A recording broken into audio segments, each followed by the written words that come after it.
पश्चिम बंगाल में 2026 में विधानसभा चुनाव होना है। उससे पहले ही राज्य में सियासी पारा चढ़ता हुआ दिखाई दे रहा है। इस बीच सीएम ममता बनर्जी ने नीति आयोग के उपाध्यक्ष को एक चिट्ठी लिखी है और राज्य के गलत मानचित्रण पर नाराजगी जताते हुए कड़ी प्रतिक्रिया दी है।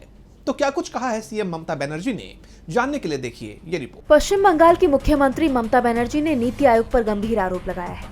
उन्होंने नीति आयोग की एक रिपोर्ट में राज्य की गलत भौगोलिक पहचान को लेकर कड़ी आपत्ति जताई।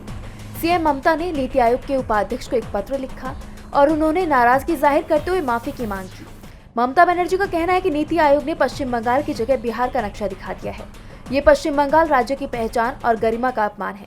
सीएम ने पत्र में लिखा, मैं अत्यधिक चिंता और स्पष्ट अस्वीकृति के साथ ये पत्र लिख रही हूँ। नीति आयोग की तरफ से प्रकाशित और वेबसाइट पर उपलब्ध रिपोर्ट में जो मानचित्र है उसमें पश्चिम बंगाल के स्थान पर बिहार को दर्शाया गया है। ये न केवल एक तथ्यात्मक गलती है बल्कि ये राज्यों के प्रति सम्मान की कमी को भी दर्शाता है। सीएम ने इसे नीति आयोग की गंभीर चूक बताया और कहा कि ये गलती आयोग की विश्वसनीयता और प्रामाणिकता पर सवाल खड़ी करती है।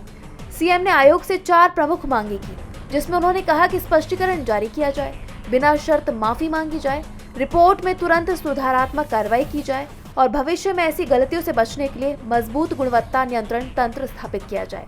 इस मुद्दे को लेकर तृणमूल कांग्रेस के प्रवक्ता कुणाल घोष ने बीजेपी पर निशाना साधा और कहा कि बंगाल को नीचा दिखाने की बीजेपी की मानसिकता इस मानचित्र में साफ झलकती है। ये सिर्फ एक तकनीकी गलती नहीं बल्कि एक सोच का नतीजा है। ऐसे में सवाल खड़े हो रहे हैं कि नीति आयोग से सरकारी दस्तावेज में इतनी बड़ी गलती कैसे हो सकती है और अब अपनी इस गलती के चलते नीति आयोग बुरी तरह से गिर गया है। डीवी लाइव पश्चिम बंगाल की रिपोर्ट।